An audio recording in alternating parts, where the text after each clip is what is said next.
There's a young man sitting next to me, this side, is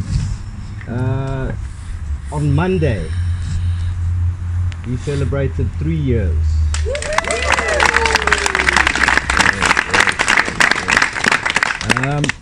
Jaco has pretty much been a part of my recovery for the past 3 years, and what I can say about him right now, the only like little bit of nice stuff I can say is, you know, this is a guy who embodies the program of Narcotics Anonymous. You know, this guy is someone who on a daily basis is carrying the message to the still suffering. You know, I'm not going to say much now, and I will hand it over to him. Thank you. Thanks, Chris. Good evening, my name is Jaco, I'm an addict. I always like to start to say that my sponsor, his name is Justin. I'm currently on step 1 again for the 4th time. Not because I relapsed, but just because I understand the level of my fuckedness. And I understand that I'm that powerless over my disease, and like in life's terms, outcomes, situations and circumstances, that I need to continuously work the steps to be a better human being than I was in my previous run of steps. My home group is a Wednesday night meeting in Bryanston. My service position there at my home group is meet and greet. And sometimes they ask me to chair the meeting, because I don't really enjoy that much anymore these days. And I've got a guarded my understanding, and that's really personal for me. And it really doesn't matter if you understand him, I do, so that's okay. And you know, I tell you these things because these are the things that are most important in my life today. Those relationships that I've got with those areas of my recovery. And you know, if I ever forget that, and I ever forget the connection with each of those relationships, I usually find myself in a lot of trouble and a lot of pain. And I don't like being in pain because I've been in a lot of pain in my life. I really don't like being in pain. So I kind of keep doing what I need to do to live a different life than that I lived. And you know, I'm not going to share too much about how I grew up and all that nonsense. What I would like to talk about, because I was sitting on Monday on my 2 years and I was doing my prayer meditation, my step through 7-11 in the morning, and I was thinking to myself, like, how did I get here? You know, like, how did I get here? And my life, from those last days of using to today, has changed so much that it's really surreal. I still sometimes need to like pinch myself to understand what the fuck is going on today, you know. And you know, last days of using, and a lot of people say they come to Narcotics Anonymous because they love drugs, and fucking I didn't love drugs those last days of using. I used to live and I live to use. There's nothing to love about that, you know. There's nothing glamorous about using to live and living to use. I will find ways and means to get more, and if you only knew what I did to get more, I always thought when I got here, you'll tell me to leave, you know, or you guys would most probably have me arrested or locked up in an asylum, because I understand that years and years and years ago, that's what they did with people like us. They locked us up in asylums, and there was this little doctor that had this little cart, and he went around to these asylums and he did lobotomies on people like us. So a lobotomy is when you take a metal spike and you hammer it through your frontal lobe right here, through your eye, and cognitively you cannot do anything. You can basically breathe, you've got no brain function. So they didn't know what to do with people like me, and I understand today why, if I look at those last days of using. And and I didn't understand why I could do these diabolical things that I did, and I can't stop. No, you guys in Narcotics Anonymous are really anonymous to me. I only found out about Narcotics Anonymous in 2014, and I only got clean in 2015. But for 15 years, I lived a life of complete powerlessness over narcotics, and I couldn't stop. The only way you get me to stop using is most at the end of my days of using is judicial intervention. That means a nudge from a judge. You know, they put me in prison, or they physically restrain me. You know, I remember being at a treatment center for a long time, and it's out there in the bushes there in Mokopani side, where they send people that they don't know what to do with them. And I remember being tied to this pole with a padlock and a metal chain for 28 days, you know. And there was this bottle next to me because no one wanted to I couldn't wake anyone up at night to go to the toilet, so they left this bottle next to me, and I was at that place for about 15 months, and that really didn't help because I had no program. I wasn't really interested. The only reason I was there because it was kind of fear driven, you know, and it was too far out of town. I was actually too lazy to run away to town because it was like 45 kilometers, and it was just like too much for me. So, you know, why do you do treatment centers? I can't tell you. I've been to 15. I've never got clean treatment. I can tell you how not to do treatment centers, you know. I don't know anything else except Narcotics Anonymous, the 12 Steps Garden Service, and sponsorship. Those last days of using for me was a time of despair and isolation and many bottoms. Now I hear a lot of people talk about rock bottom in these rooms, and I've never experienced a rock bottom because my understanding of rock bottom is that it's dead because I can't get any worse. You know, every time I hit a bottom, I'm like, wow, this is like very, like a lot of despair and isolation here. But my addiction kind of gave me a shovel and said, listen dude, you can dig some more because there's another bottom. And that's my experience, you know, jails, institutions, and our literature talks about dereliction and death. I don't know why it's not in our preambles. I was always going to ask all services about that, but but dereliction is a big one for me because there's mental, emotional, spiritual, and physical dereliction. And dereliction means emptiness. It means without anything. So I've been physically derelict. I've lived on the streets for a long time. I've been mentally so insane and derelict that I can't string two sentences together. The only thing I can say is I put my hand out and say please at the robot, you know, or at the KFC drive-thru. And that was an interesting story. I used to panhandle at this KFC drive-thru out there in Polokwane, and the people used to stop, buy me, they'd stop giving me money. They're quite clever people out there in Polokwane. They caught on quickly. And then they started buying me food because they kind of felt sorry for me.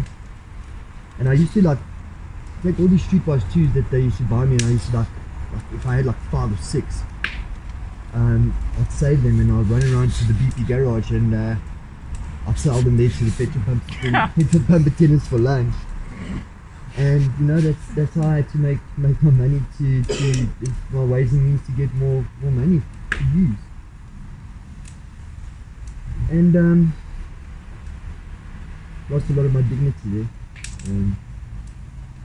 I've done prison. I know, you know, when they talk about our disease has been arrested, it makes so much sense to me because I understand arrested. You know, I've been arrested a lot. And you know, if you kind of a guy that goes into prison for the first time, I must be honest with you, those guys aren't very nice, but they're damn happy to see you. And I remember when I did a stretch out in the last stretch I did out in m4a in 2012, m4a prison. Some bad stuff happened to me there, man. It's you know, from my heart to yours, I lost something there of myself. I think I lost that innocence I had before I went in there, and I came out different. I came out a little bit different, and I remember that stuff in my last days of using, those last years. I lost many pieces of myself through active addiction. I lost a lot of my innocence, and my moral compass was so warped that I thought if you guys knew what I did, you'd really tell me to not come back again. And I found out that Narcotics Anonymous at a treatment center up in the province as well, and there was this, when I was there, I wasn't really ready to stop using. I kind of was still a little bit full of shit, and thought I knew everything, because I've been to places that some of you guys haven't been to. I've lived on the streets, I've lived in shooting galleries out in Hillbrow, I've been to prison, so what can you tell me? You know, I've lived that life, and you can't tell me nothing because you haven't lived it. So I was really arrogant, and I just thought I knew everything. But I remember being up at the treatment center. There's this old timer that came up there. He had a heart operation.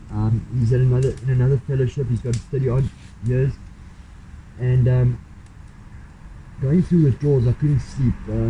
I really operated on maybe 10 minutes or 30 minutes of sleep a night, and I used to sit with him in the mornings in this little smoking section in the treatment center. He was there to recuperate from a heart condition, like I said, heart operation. And I remember him sitting with me, and he was telling me about how the 12 steps started, and about a guy called Bill and a guy called Bob, and about Akron, Ohio, and he was telling me the whole history of this program and how it started and how the 12 steps came about. And in hindsight, you know, he planted a seed of a solution, because my whole life I'm kind of looking for reasons why I do the things that I do, but I'm never looking for a workable solution to my problem. And in hindsight, that day, he kind of gave me information that I could start considering as a workable solution to my problem. And he sat with me a lot. He talked a lot, that old man. And I still see him around today. You know, he's part of my sponsorship family, and I don't know who sponsors him. I think it might be God. I'm not sure. I don't know. I don't even know who to ask when you're like 30 years. Who would you ask to sponsor you? Stuff. I don't know. But I still see him around, you know, and I still remember what he told me, and you know, I didn't get it. I wish I could tell you I got it then. I didn't. I heard the message, but I wasn't ready to accept it. And I went out there for a little bit more, and you know, while I was up there, there's a few good things that happened to me up there in Limpopo, but there's a lot of bad things that happened, a lot of arrested things that happened up there. You know, my mom died up there, you know, like in 2013 on the 5th of September, my mom committed suicide, and I just jumped over the wall to go have a shower and a quick plate of food, after I've been on the streets for a little bit, and I was actually going to take some of her money, and you know, I went into the house, and I think it was a Friday afternoon, I can't really remember, and I walked into her room, and I see my mom, and in that moment I think I lost the only person that kind of ever understood me. My mom was an alcoholic, she was also an addict, and I remember that how alone I felt in that moment, because this woman was the only person that kind of started understanding how I felt, because she felt the same way I did. And that was a loneliness that I can't explain to you, that when you really feel that alone, you know, that isolated, that misunderstood. I don't remember much after that day. I remember that there's something really wrong in my thinking in hindsight, because I remember taking her phone, and you know, why I say there's something wrong with my thinking is that my thinking wasn't to kind of phone the ambulance or the doctor or the coroner, because like I can't remember, I think she was already dead, but my first instinct is that I need to get loaded. That was my first instinct, I need to get loaded, because I can't deal with the situation, because it's quite baffling to me. And I took her phone and I phoned my guy, and I took money out of her purse, I met the guy, and I used. And now all of a sudden I was restored to some form of sanity, and I could deal with the situation in front of me. And that's how insane I am when I'm in active addiction. And just that evidence, just that thing that I wrote about in step 1 made me realize what I would actually do for drugs and for narcotics. Is I would go to that length to actually to get jacked up, because I think I already knew way before I got here about your first 3 steps. You know, I knew that I was powerless over this world, and I was generally scared to death of it. When I put that needle in my arm, you know, it restores me to some form of sanity, like I said, and I turned my will of my life over to her, I didn't look back. That's your first 3 steps right there. Way before I got you, I knew that. And you know, going to a funeral, I remember my dad telling me, you know what, if you drop this coffin, I'll kill you. Because that's how loaded I was. And that's also evidence for me in my life that I can't take responsibility, because if my family demands of me, life demands of me to show up, I show up loaded, or I don't show up at all. And all that evidence I got in my first round of steps, where I need to look at that evidence in my life, of the proof of my powerlessness over narcotics and this disease, you know. I met a good lady up in Limpopo, man. I met a good lady up there, man, and she's still my lady today, you know.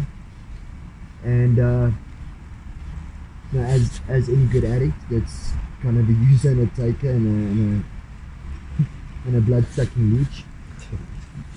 I find an addictions counselor, because I think recovery is going to happen through osmosis, and I'm going to sleep next to her, and I don't really think what was the plan there, but I think that I'm going to stay clean because I'm dating this counselor, right? That didn't work either, because in hindsight I can understand why, because I was trying to find recovery from a person that's actually done the work, because I'm too lazy to do the work. I don't want to go to meetings. What are you guys talking about meetings? Like what? What must I go do meetings? Like step work, what's that?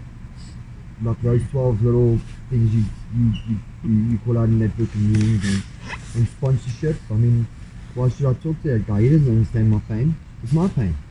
What can you tell me about my pain? You know, being of service. You know, if you ever told me like I'm gonna put the chairs out, I would be like, why?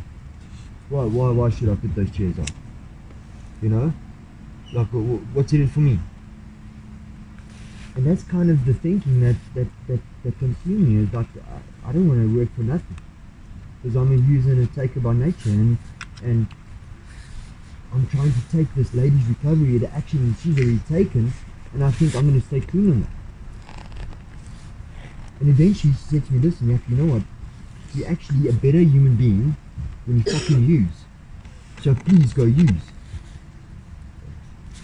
And I'm like, well, she gave me permission. And I used that to go use, you know, she gave me permission.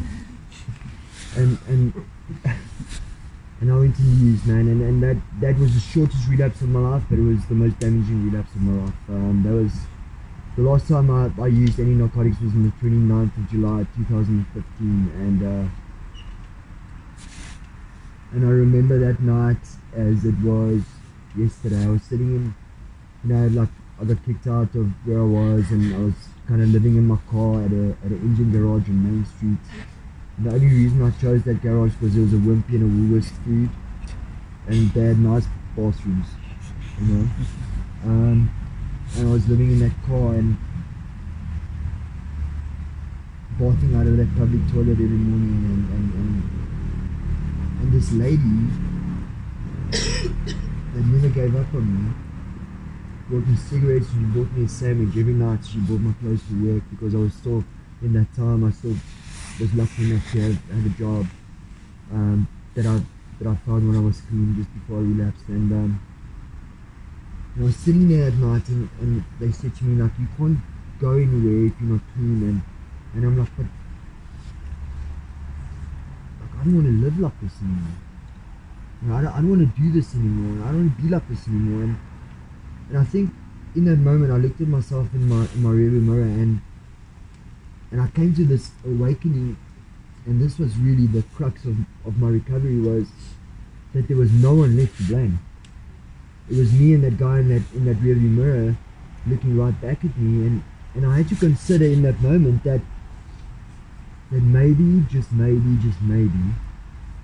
this is on me, because there was no one left to blame. My mom was dead. My kid was taken away in 2012 when he was 7 months old, and I've been to prison. What happened to me in prison, I can't blame that stuff anymore because I'm still continuing to do what I'm doing. And in that moment I really had to consider that maybe, just maybe, I'm the problem here, and it's not narcotics. Maybe it's me that need to change. And I remember, I think it was the God of my misunderstanding. I said to this God that I didn't understand, I said to him, you know what, man, if you're there, and if you had any mercy, you'd let me fucking die, because I can't live like this anymore. And if you're not there, I'm fucked. And I had to make a choice in that moment: or I carry on living like I did and I actually die, or I change and I do something different, or the opposite that I usually do. And I wish tonight I could told you that I chose the latter, do something different and live. I didn't. I phoned my guy and I made a plan with him to get a lot of narcotics, and I still had this phone and this car which I was going to give to him. And as I was trying to reverse out of that little parking area, I looked in my rearview mirror again. Right, just a few minutes ago I looked at myself, and there was this little blue Golf behind me with this lady in that just didn't want to fucking give up on me, and I couldn't go, I couldn't move. And she got in the car with me and she said to me, like, and I was crying, and I was kind of telling her, let me go, let me end this, because I can't live like this anymore. And she kind of sat with me. She sat with me till very, very early in the morning, and what she did for me, because she knew she couldn't help me, even though she had many years and she's been dealing with addiction for more than a decade.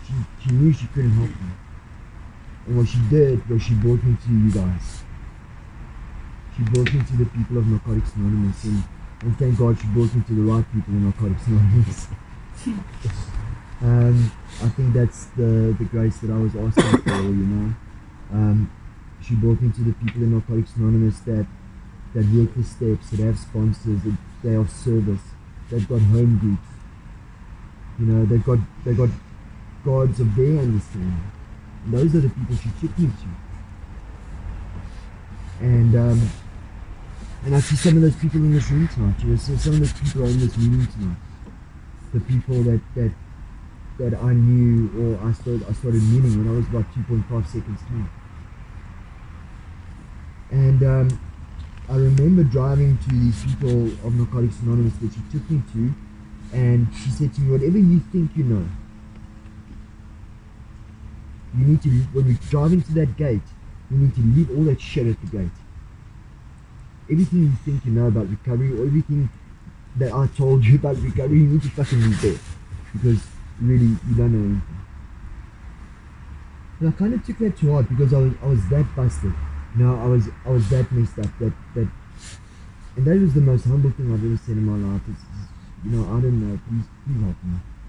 You know, I don't know what to do. You know, I've been trying this for many years, 15 years. God knows I've tried to control my using, to change outcomes, to use successfully, to find a nicer practice. You know? I tried, you know, and my way didn't work. And I really considered in that car when I was looking at myself in that mirror that you have to change, and if you have to change, you need to change everything about you. Because everything that you are right now is hurting you and hurting the people around you.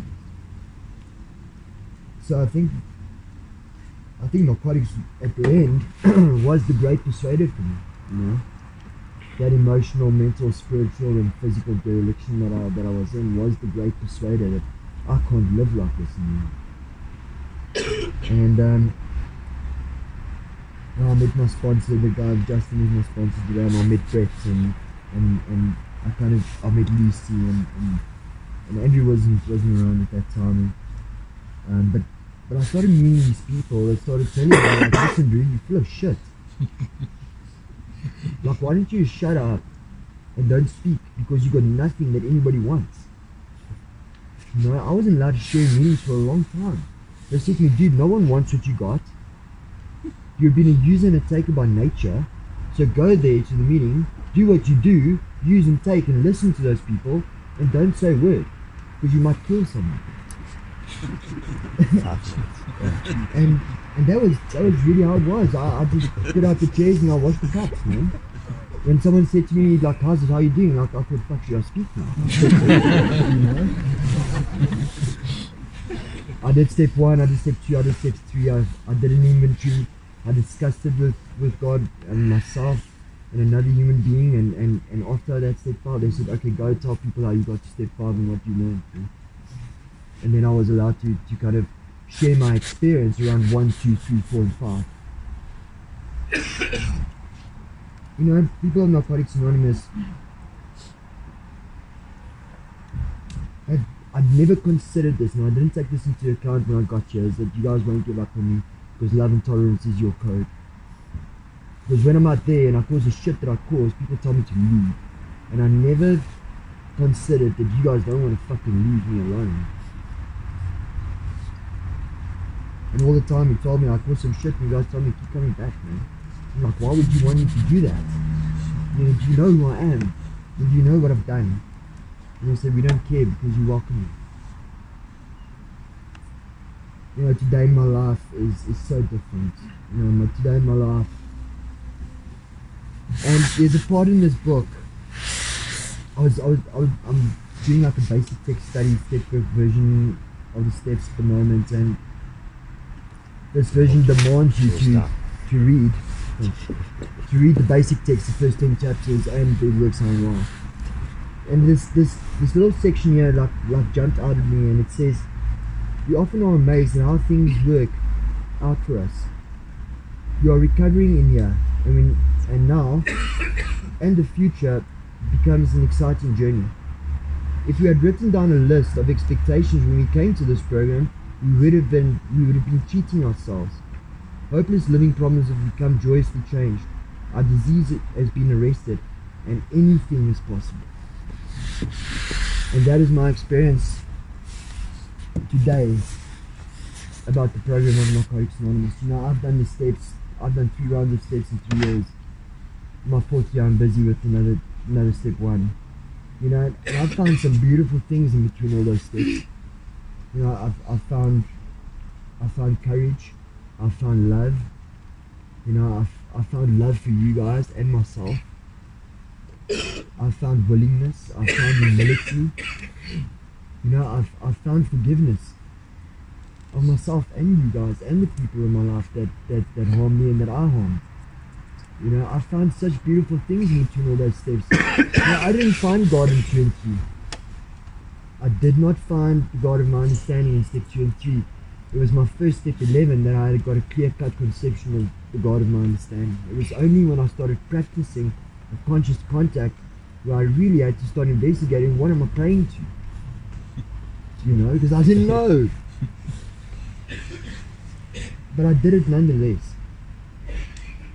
And in step 11 one morning I was sitting and I went, so that's what this is.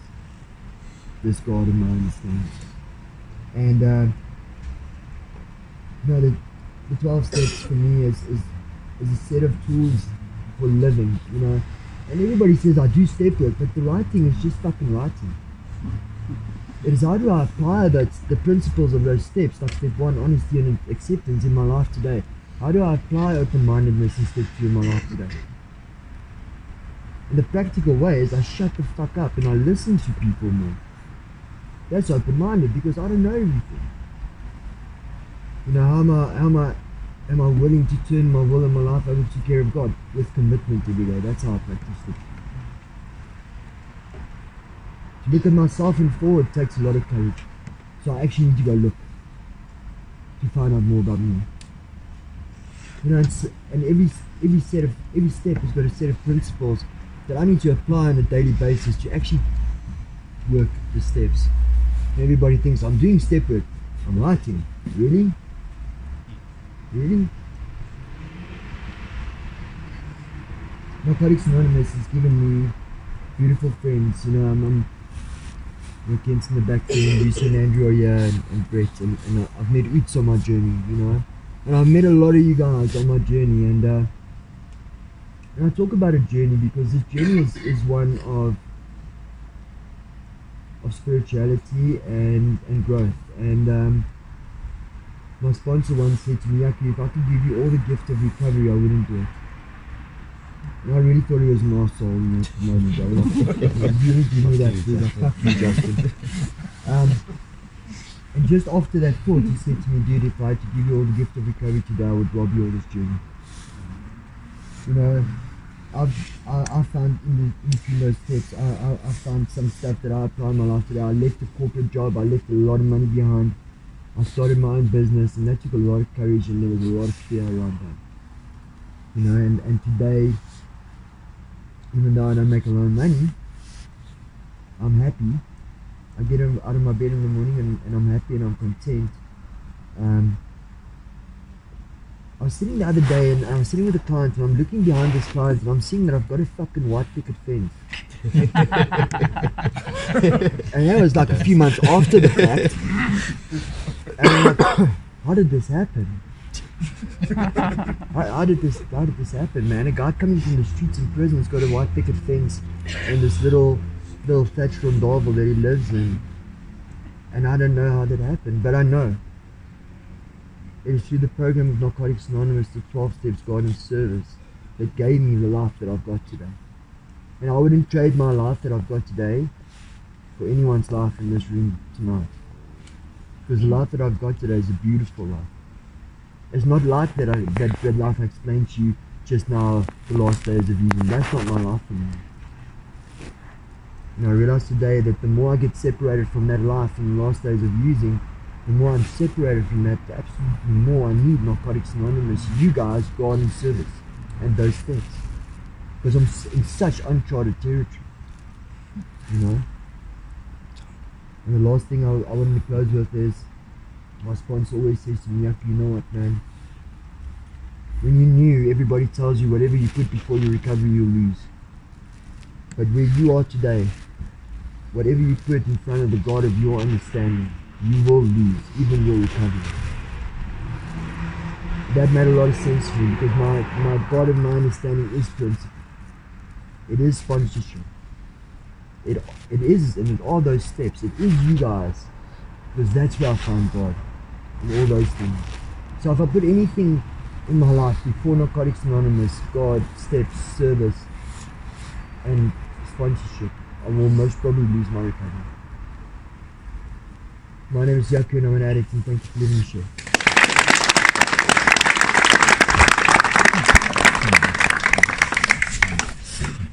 My name is